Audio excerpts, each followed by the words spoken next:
Сәлем достар, біз Эл Казахстанда қонақтамыз. Махаббат көзі дей ма? Қандай дейді? Квиз. Квиз? Иә, сұрақ. Осындай бағдарламада қонаққа келдік. Көрмей тұрып, бірінші бағдарлама басталмай тұрып, лайк басып, комментарий қалдырып кетіңіздер. Ал қонақта бүгін мен, өзіміз жүргізуші, өзіміз до конца өткіземіз осы передачаны. В общем, мен Дамир және менің әйелім Дина, Дикош, махаббатыммен. Сол. Ал сұрақтарға көшейік. Бірінші сұрақ кім бастаймыз, мен, сен? Сіз, давайте. Дина екеуің қалай және қай жерде таныстыңдар дейді. Сразу бастап жатырмыз. Сақышта қарап отырыңыздар, Так, қызық па? Қай жерде дейді. Инстаграмда таныстық біз. Инстаграмда таныстық. Мен Таразда болғам, бұл кезде Таразға жұмыстармен барғам. Құдай тамақ береміз деп барған кезде, сол кезде как раз ноябрьге таман Алматыда медеуге қар жауып отқан жаңадан бір қар түсіп, сол кезде мен Таразда енді Алматының өзінде де қар жоқ, Таразда қар жоқ, сторис қарап отырып, бір интересный қарап отырып, Дикошты көріп қалам. Мен де ол кезде кішігірім өзімше блогер етінмін. Иә. Сол кезде көріп қалам да, видеоларын көріп, сторисін көремін, бұл сторис сақ болған екен. Типа медеуге қар жауды, вау деген сияқты. Маған жалпы тауға шыққан ұнайтын да, сөйтіп сторисіме салған етінмін. Осындай погодада медеуде болсаң ғой деген сияқты, сөйтіп сразу бұл кісі көріп, маған жазған екен ответ қайтарды. Мен жаздым, что там апарайын ба деп. Содан кейін апарып, қазір отырып қалдарыңызды, құрметті достар.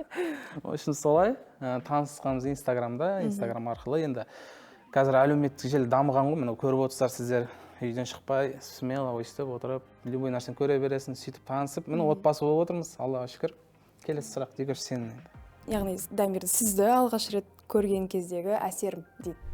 Мен негізі, шын айтайын, Инстаграмды сразу ақтарып көрдім, сіз маған жазғаннан кейін. Инстаграм ашып көргеннен кейін неше түрлі позитивный, гиперактивный адамдар болады ғой. Прям сондай екенін көрдім да, қалай олар екен дедім. Сөйтіп кездесуге шақырған болатын, мен келіп тұрмын, есік алдына шығып қайтып бір көрісіп, бір амандасып, қайтсақ қалай қарайсың деп. Сөйтіп мен деген ол кезде мамамнан әрең сұранып шығып, сөйтіп ең алғаш көрген кезімде в жизни қандай сабырлы адам деп ойладым. Прям андай байыпты кісілер болды, сабырлы бүйтіп, иә, қалайсың деп. Инстаграмдағы адамнан кішкене сәл бөлектеу болды, Инстаграмда гиперактивный болса, в жизни өте сабырлы, сондай. Сол менің әсерім. Молодец. Тойға дейін қанша уақыт қыз жігіт болып жүрдіңдер дейді. Біз үйленбей тұрып 8 айдай жүрдік па, қанша жүрдік? 8-9 айдай. 8-9 айдай жүрдік. Содан кейін сразу айттым, мен Дикош дедім. Жүре береміз ба, үйленейік дедім. Маған үйлену керек дедім, сонымен бұл ойланды. Негізі айтайын ба? Екінші кездесуде маған сразу айтқан, мен сені аламын, мен саған үйленемін, болды екенбіз, үйленеміз деп. Тоқтай, айтпай тұрмын, мына жерде бар ғой неқті. Сол кезде айтамын. В общем, бірінші кездесуді солай болды ғой, кездестік. 8 ай жүріп, үйленіп кеттік, в общем, сондай болып кетті бізде. Дамирдің бойындағы саған ұнайтын және ұнамайтын қасиеттері дейді. Маған ең қатты ұнайтын қасиеттерінің бірі ол ақ көңіл, қолы ашық, кез келген адамға қолын көмегін созып тұрады әрдайым. Сол ұнайды маған. Негізі айта берсең қасиеті өте көп, бірақ ең қатты ұнайтыны сол маған. Ұнамайтын қасиетіне келетін болсақ, ол қазір менде жоқ, вообще бүкіл қасиеті ұнайды. Басында просто отношенияның басында үйленгеннен кейін бізде сәл андай семейный андай бір-бірімізге үйренісе алмай кішкене андай қалай айтсам болады. Отбасы болғаннан кейін, басында отбасы болғаннан кейін неше түрлі қиыншылықтар болады екен. Бір-бірімізді түсінбедік басында. Түсінбейді екенсің, в общем, басында ұрыс-керіс. Да, девушка? Бывает, вы дайындалыңыз. В общем, кәдімгідей басында отбасы болған қиын екен. Содан кейін өйстіп үйреніп, сөйлесіп, жүріп, ары-бері сөйтіп күшті бір отбасы болып кетеді. Минимум бір жыл керек қой, нормально. Сол кездерде қырсық қасиетті болатын, сол ұнамайтын, ал қазір қырсықтық вообще жоқ, полный гармония бізде. Аллаға шүкір, көзі кетпесін. Динаны алғаш көргендегі әсерің дейді. Маған да сондай сұрақ кетті. Мен Дикошты сөйтіп жаздым ғой, мен кездесейік деп, мен Таразда едім, сосын Алматыға келдім. 2 күннен кейін келдім Алматыға, сосын сразу Дикошқа бардым, кешкі сағат 8-дерде. Бардым, машинамен үй жағына бардым, бұл қалай шығам, жібермейтін шығар, мамам, жібермейді деп шықты. 2 сағат күттім мен сол кезде. Қой. В общем, күттім, әйтеуір шықты, нормально шықты. Келіп көрдім, бір маған Дикошты бүйтіп басында көрген кезде бұның кірпігі болай. Мына жерге дейін жетеді. Андай қыздар болады, клубта жүретінше ұрысқақ бірісі. Деп қалған қыздар болады, сондай болып сияқты болып көрінді. Бірақ бірінші күні ұзақ сөйлестік біз. Бірінші күні бір Алланың өзі несі шығар андай. кездестік, ұзақ сөйлестік. Кәдімгідей бір кездестірген адаммен өміріміздің басынан аяғына дейін айтып тастадық қой осы сүргеніне. Мен 23-24 жасыма дейін айттым, сен сол 18-17 жасына дейін уақытындағы сондай қызық нәрселердің бәрін айтып, сөйтіп екінші кездескенде уже мен түсіндім да, мына қыз маған, короче, келін болады екен осы қыз. Мен өзім апамның қолында өскенмін, апама күшті келін болады, менің күшті әйелім болады, жақсы отбасы бола аламыз, түсінігі бар екен, мына қыздың күшті екен деп, сразу екінші кездесіп жібермейсің ғой. Мен сол кезде мен түсінбей сені алам дедім, басында қойыңшы деп жүрген. Қойшым солай, бірінші көргендегі әсерім сондай болды негізі, кішкене істер балау, андай, бірақ нормальный қыз болып шықты.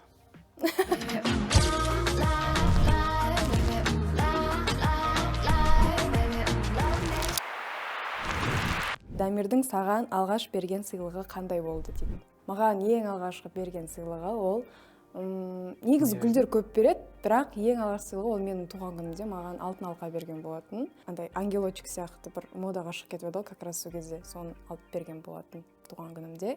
Ақ көңіл екен ме? Ақ көңіл Ол кезде жүрміз. Ол кезде жүрміз. И 101 роза үлкен, прям 2-метровыйлар көп беретін прям. Өмірлік жар болуға ұсынысты тек тойдан кейін, 2 жылдан кейін соны жасапсыз дейді. Бұған не себеп дейді. Мен негізі ұсыныс жасаған жоқпын, достар. Короче, айттым ғой, екінші кездесуден кейін мен сразу мен сені аламын, ары бер деген сияқты әңгіме болды. Содан кейін уже уақыт өтіп кетті, 6-7 ай өтіп кетті. Содан кейін уже үйленетіндей уақыт болып қалды да, мен ұсыныс жасаған жоқпын, сразу айттым, үйленейік, отбасы болайық, қалай қарайсың дедім, ойланып көрейін деді. Содан кейін сразу бір 2-3 күн ба, ондай емес, бір 5-ақ минутта ойланып, иә, үйленемін деді сізге. В общем, үйленемін деді, сөйтіп сразу қабылдап кеттік қой біз шешімше. Андай предложение ештеңе жасамадым, бірақ та басында 2-3 ондай қыз қатты бүйтіп не істеді, бірақ та маған қарап, мақұл жасамасаңыз да болады деген сияқты ше. А так любой қыз баласы енді ұсынысты жасағанды қалайды ғой. Содан кейін 1 жыл өтті, 2 жыл өтті, біз үйленгеннен кейін Таиландқа барғанбыз, екінші рет тағы да Таиландқа бардық, екінші жылы. Сол кезде демалысқа барған кезде уже әңгіме сол туралы предложение, ұсыныс жайлы әңгіме көп бола бастады да, сөйтіп намектап, анау сондай жағдайлар көп кездесіп кетті ғой да, с телефоннан да достарымыз сөйтіп. И содан кейін қойшы дедім, мен кішігірім ғой енді, демалысқа бардық, кішігірім машина, сақинасын тағып, әйелім боласың ба деген сияқты. Көңілімде қалып кетпесін деп, содан кейін 2 жылдан кейін, иә, армандар орындалады дегенге көз жеткізіп отқан. Иә, үйленсек те предложение жасап жүр. Сау, осылай. Дамирдің бірінші көлігі қандай? Дамирдің сіздің бірінші көлігіңіз, иә, Lexus. Ең алғашқы, ол кезде біз жүрмегенбіз, етпегенбіз, өзінің ең алғашқы жалпы алған көлігі ол Lexus болған екен. Ол кезде машинада айдау білмейді екен бұл кісі, сөйтіп соғып, айдап, оны сатып, екінші машинасында бүкіл машина айдап. Короче, RX 330 деген машина. Иә, золотистый цвет. Алматыда жаңадан келгем. Сол кезде ақша жинап, короче, алдым. И алған күні сразу соқтым. Машина Алматыда қиын екен, пробканы түсінбейміз, Таразда бізде машина жоқ қой. Алматыда машина көп, сәл жүреді, тоқтайды, сәл жүреді, оны білмеймін, бізде Таразда бір жүреді да кетеді, до конца үйіне дейін тоқтамай. Сәл жүріп, соткаға шықлап қарақ қайын алған күні. Дұң кетіп соқтым, короче, нормальный, новый машина болды. Джип салонына апарып 498 мың теңге әлесінде. 498 мың теңге чек жазып берді, соны төлеп бердім де сразу настроение жоқ, қайтып кеттім, өз машинамды жөндеттім. Тез айтып берейін, жөндеттім де 2 аптадан кейін жөнделіп шықты, и трассаға жөнделеді де сразу шығып кетемін трасса. Сол кезде тағы соғады еще. Сол кезде тағы соққан соң, айналып кеткен соң трассада, настроение жоқ.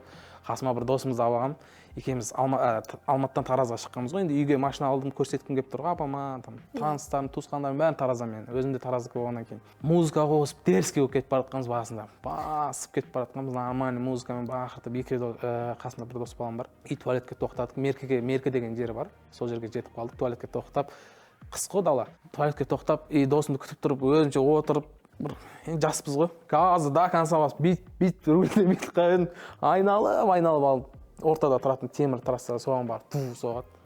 Тура алдым бірінші соққан жерім, тура сол жер ғой еще. Дәл солай. Алды жиналып қойған. Астана қайтадан Таразға бүйтіп, музыка жоқ, ештеңе жоқ, досым екен жүрмізге кетіп барғансың ғой. Настроение жоқ, Таразға барамын, апам көреді. Сөйтіп бірінші машинам сол болды, оны 2 рет соғып, май жейтін болып, алдап, короче, машина алған кезде. Содан кейін мен өз-өзіме уәде бергем, андай, тек қана бензин құя машина аламын деп ше. Бұл кісі еще андай машинаға қатты қызықпайды. Әлі күнге шейін сондай қатты қызықпайды. И мен бұл әңгімені айтайын, бұл 100-ші рет естіп жатырмын. Каждый кіммен кездессем бәрін айтып беремін. Жоқ, бәрін емес, сен примерно айтамыз ғой осы негізі. Дұрыс па? Ладно. Так ет. Қызғаншақсың ба дейді. Және Динаға талаптар қойдың ба дейді. Мен қызғаншақпын, енді ер адам өзінің әйелін қызғану керек деп ойлаймын. Қызғанатын жерде қызғанамын. Дұрыс па? Иә. Негізі қызғанбайтын сияқты бүйтіп қоямын да, бірақ қызғанасың ғой, по сути. Қызғанамын, талаптарды қойғанда ойбай бүйтіп мынандай болу керек, осылай болу керек, боласың деген сияқты андай шілей талаптар қойған жоқпын. Маған ең басты талаптар мысалы апам үшеуміз тұрамыз, келін боласың, көнді, содан кейін барып. Енді тәртіпті үлгілі отбасы болайық дедім ғой, ең басты үлгілі елдер. Интернет саласында жүрміз, қараған кезде бізге қызығатындай жастар қаншама жүр үйленбей, біздің жасымызда бар, анау жоқ, бізден үлкен ағаларымыз бар. Қызығады ғой, көп қарап ше, сол кезде сондай үлгі алатындай. Барлығын түсіндіріп, талаптарын ешқайсысын тәй-тәй 3 жыл болып қалды үйленгенімізге. Бұзған емес. Тек қорқып айтқанмын ше, бұзған емес. Мен де бүйткенше сразу. Я, жақсы. Дамир түскен Тақия фильмдегі кейіпкерінің аты кім дейді. Жалпы негізі көп фильмдерге түскен. Мен Тақияны. Бірақ андай да аттарын білмейді екен. Роль персонажының сол кезде қандай адамның аты болып, точнее, қалай түсінсем болады? Аттарын береді ғой. Мен Тақияны мен де білмеймін. Мен просто қандай рөлде ойнайтынын ғана білемін да, бірақ аттарын білмеймін. Значит, роліне қатты мән беріп тұрмын ғой. Тақияда мен атым кім болды? Короче, Тақиядан кино мен түстім. 15 күнде түсіріп тастады. Негізі киноны асықпай бір ай түсіреді ғой. 15 күнде түсіріп тастады. Қатты тез жылдам түсіргенде и до того ана жерде ойнатып үлгерген онша көңілімнен шықпады. И киноның премьерасына да барған жоқпын, киноны көрген де жоқпын. Атымды да ұмытып қалдым ол жақта. Бірақ та нормальный рөл берген ол жерде. Бірақ та тез түсіріліп, бәрі тез болып кеткеннен кейін онша емес шыққан сияқты болды. Өзімді ойната алмадым ол жерде. Содан кейін атымды да ұмытып қалдым. Кім аты? Мен атын білмеймін, мен қандай рөл ойнайтыныңызды білемін. Тақия деген фильмде я дос болып ойнаймын. Тақия киген кезде, короче, не болғандай, сырттан қыздардың даусын ғана естиді. Және де қандай қыздар даусын емес, ішінде не ойлайды мысленно. Қыз мысалы маған қарап тұр. Түрін қарашы, оңбаған десе. Соны ана естиді да, Тақия арқылы. Сонда кино. Волшебный Тақия сияқты. Сол жерде мен дос болып ойнаймын. Тақиясымен прикол ұстап жүремін. Сондай атым қалды.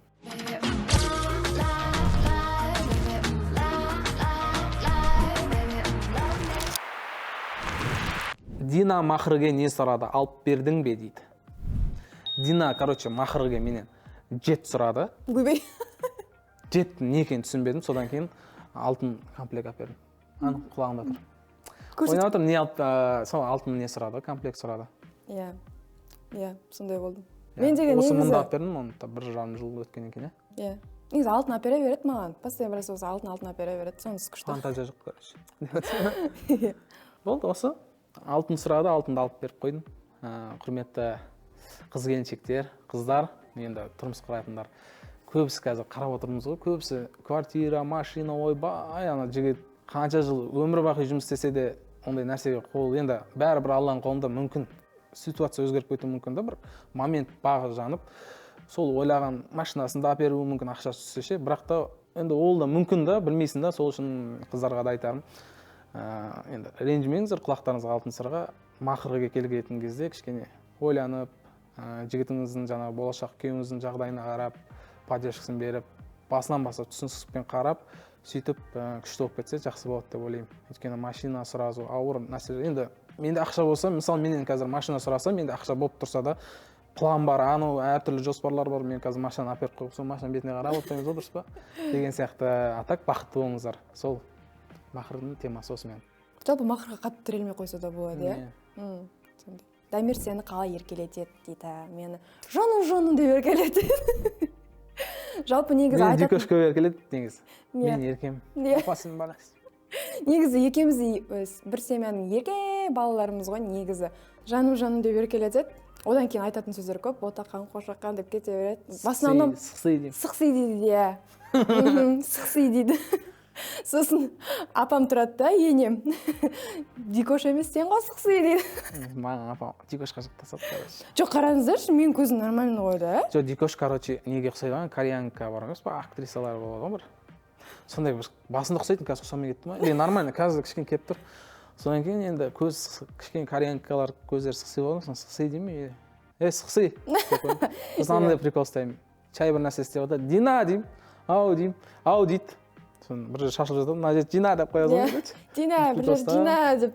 Негізі жалпы ер адам мен әйел адам бір-біріне прикол ұстасып, әзілдесіп, түсінеді. сөйтіп күліп ойнап жүру керек. Иә. Дина неге әрдайым орамалмен жүреді дейді. Жаңа сіздер өздеріңіз жаңа сұрақ қойдыңыздар, талап қойдым ба деген сияқты.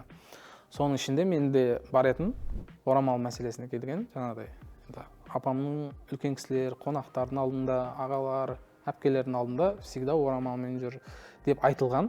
Басында дәу орамал болатын. Мынандай болды, қысқарып тюрбан болды. Қазір не тағып жүрганда не өшеді? Ободок. Содан кейін вообще жоқ болып кететін сияқты. Сол орамал ше бір күні. Қазір наоборот енді бұйырса орамалды тастамай. Алла бұйыртса негізі менде ниет хиджаб кию ниетім бар сондай.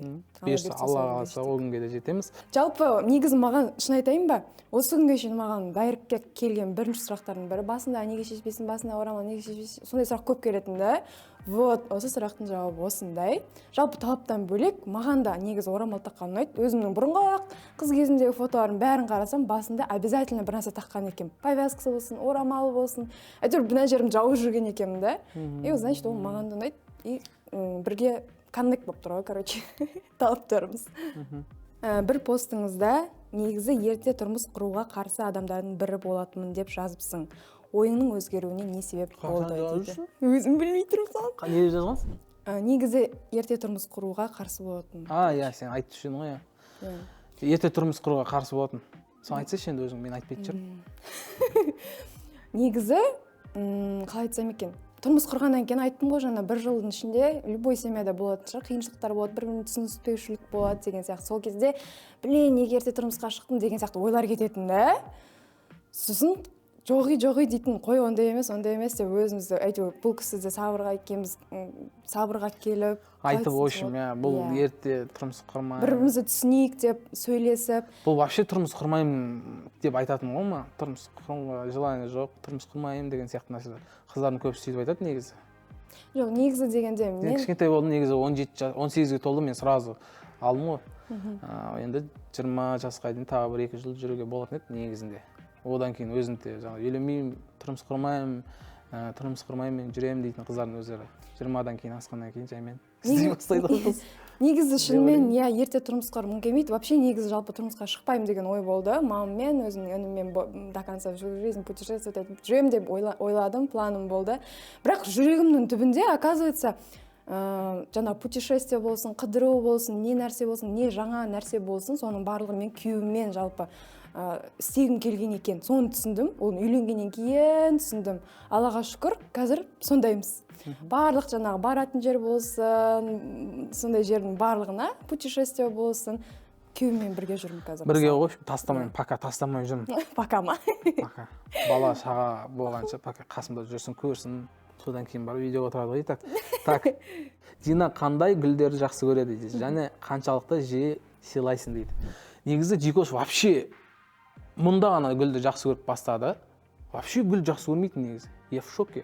Мен басында маған гүл беретін, жаңа жүрген кезде көп гүл беретін. 101 мамасына, өзіне, мамасына, неме деген сияқты гүл беретін. Сол кезде айтатын маған гүл бермеңші деп. Типа енді, жан ашиманы гүл солып қалады, бір-екі күн тұрады деген сияқты нәрсе. И қазір, міне қазір 2 жылдан асты ғой үйленгенімізге. Міне, бүйтіп отырады, түртіп отырады, гүл берсеңші, гүл берсеңші, намекать етіп ше. Сондай кезде гүлден әкеп қоясың болды. Болады екен ондай. В общем, гүлді мен өзімнің таңдауыммен таңдаймын. Қайсысы көңіліме жағады, қайсысы әдемі, анандай дәу күшті болады, соны аламын. Жалпы бұл кісінің вкусы өте күшті. Деп ше? Рахмет. Негізі күшті вкус. Сол нормальный гүл сыйлап тұрамын. Енді бұйырса айына 1 гүл сыйлап тұрамын ғой. Қарым-қатынастарың оқырмандарының алдында дамыды. Бұның қандай жақсы және жаман тұстары бар? Жақсы тұстары өте көп, білмеймін, ұнайды маған жалпы әлеуметтік желіде осылай өзіміздің қарым-қатынастарымызды айтып, не істеп жүрген ұнайды да. И ұнағаннан кейін жаман қасиеттерін вообще көрген жоқпын, көрмеймін де шығармын. Сол жаңағы ғой анандай, енді интернет саласында қаншама адам қарайды, содан кейін үлгілі отбасы болып әдемі, жаңағыдай көрсететіндей дүние салатын болсақ, ол кісілерді қарап, тілектерін айтып отырады, содан біз мотивация аламыз, шабыт аламыз, қарап, тілек жазып жатса елдер бүйтіп, мә күшті, түсіндер, бүйтіңдер, сөйтіңдер десе, одан шабыт аласың. Ал елдер жындысың ба, бүйттің ба, қуасың ба, бүйтесің ба десе, одан қарайсың да, уже мен басынан бастап, мен Инстаграм деген жалпы интернетке келгеннен бастап ондай нәрсеге мән бермеймін. Біреу маған боқтай ма, бір нәрсе істей ма, маған шата жоқ, қатысым жоқ, короче. Көзімді жүгіртем, қараймын, боғауыз сөз, боғауыз сияқты басылып жатса, шығып кетемін сразу. И жақсы оның орнына жақсы тілектер жазған кісілердің оқып жүрегімді нұрландырамын деп қоясың. Короче, сөйтем. Содан кейін барынша үлгілі болатындай салып жүрміз, Аллаға шүкір енді. Жақсы, ешқандай жаман нелер көп келмейді ондай. Болады. Жақсы жүрген жерде жаман жүреді дейді ғой. Солай болады.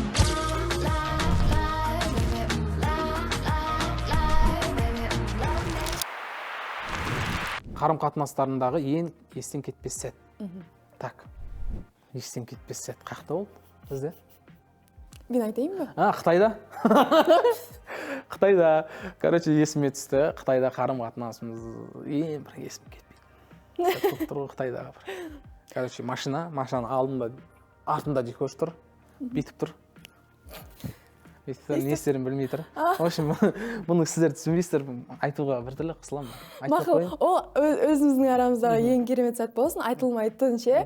Ал айтылатын жағынан келсек, Таиландтағы есіме түсіп кетті менің ең есімнен кетпес сәт. Таиландта екеуміз ғана балайына барғанбыз, ең алғаш барған кезіміз, бірінші рет деген барған кезімізде. Біздің отельде үлкен бір андай бассейні болды, бірақ андай немен серфинг дей ма?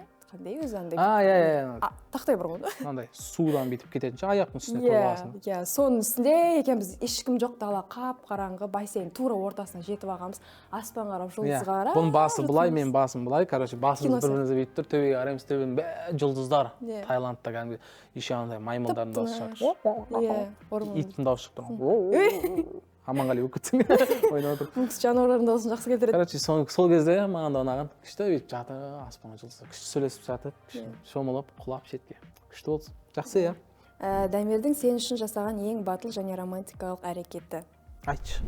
Ол енді Таиландқа екінші рет барған кезімізде. Не бөлі бәрі Таиландта? Соны айтам. Қазақстанда ештеңе жасамадың ба саған үйде? Екіншісі романтикалық анау болатын. 2 жылдан кейін айтып тұрмын ғой, мен айтатын, білем, мен ұсыныс жасамадыңыз деген сияқты бір гештальт жабылмай тұрды да, менде андай арман болып қалып тұрды да, короче. Бұл кісі айта беремін, бұл кісі көйлек алып, кәдімгідей свадебный андай фотомен Таиландқа дейін апарып, сол жақта теңіздің жағасында маған 2 жылдан кейін ұсыныс білдірді. Тұрмысқа шығасың ба деді. Мен әрине иә дедім. Басқа вариант жоқ қойсаң. Сол болды. Ең батыл романтикалық әрекет. Негізі одан бөлек көп, просто есіме түсіп тұрған осы болып тұр. Дұрыс. Динаны жақсы көретініңді қашан түсіндің дейді. Сразу түсіндім. Кездестік, душевно әңгіме айттық, сразу түсіндім жақсы көретінімді. Жақсы көретінім деген симпатия, жаңа ұнап тұрған андай. Ұнап тұрады болады ғой, бір жақсы көріп тұрасың, сондай болып тұрды. И уже үйге барғаннан кейін ойландым. Қалай үйленсем болады, не істесем болады, қалай әрекетті қалай жасайды, жалпы үйлену үшін не істеймін деген сияқты ойландым. Содан кейін жаймен. Сол кезден бастап уже қалай жақсы көретінімді түсіндім, келін болатын қалай түсіндім, сразу жіберген жоқпын дейді. Ұстап алдым, қасымда тұр, қарасың. Дамирді жақсы көретініңді қашан түсіндің? Тоже сол сұрақ екен. Мен қашан түсіндім мен?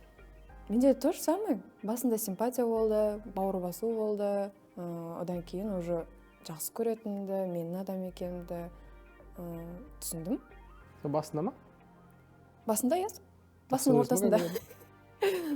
Иә, әрине үшін жақсы көресің. Иә да? Мен де жақсы көремін. Бір-бірімізді естіп жақсы көріп өтейік. Осындай керемет бағдарлама үшін рахмет. Біраз нәрселерді еске түсіріп, біраз әңгіме болды деп ойлаймын, жақсы әңгіме. Дикош екеуміз жайлы біраз ақпарат білдіңіздер деп ойлаймын. Видео ұнаса лайк басыңыздар, пікірлеріңізді қалдырып кетіңіздер, күшті тілектеріңізді біз содан шабыт аламыз, мотивация аламыз. И осы видеоны достарыңызға жіберіңіздер. Жалпы махаббат көз сіздердің шақырғандарыңыз үлкен рахмет. Не үшін десеңіздер, потому что мен қазір күйеуіммен бірге ашық, наконец-то екеуміз ғана. Наконец-то деген несі? Қазір түсіндірем неше айтқанымды. Вопрос ответпен кәдімгідей бірімізге жауап беріп сразу ма? Менен бұл сұрақ қояды, жауап ала алмайды ғой, короче. Иә, еще бұл кісі, мен андай тез сөйлеймін, кейде түсініксіз сөйлеймін да, тілім түсініксіз болып кетеді да. Соны бұл кісінің миы ашып кетеді да. Бош, иә деп айтады да, короче, содан кейін мен айта алмай қаламын енді.